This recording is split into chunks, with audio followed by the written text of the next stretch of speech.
Dahil araw ng mga puso, kami ay magdidate ngayon dito sa The Crunch ng aking bebe.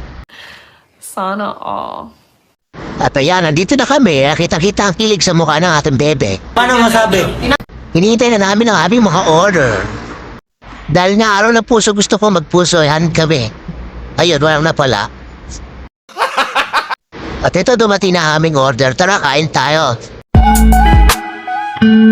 Kinikilig talaga ang baby ko, hindi niya na talaga pinapala. Tayo kitang-kita naman sa mukha niya yung kilig. O, diba? Ayan, kakain na kami. Happy Hearts Day sa lahat ng mga may puso.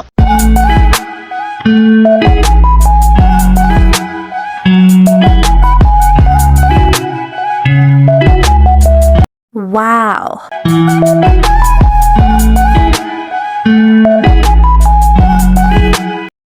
The Crunch, baka naman.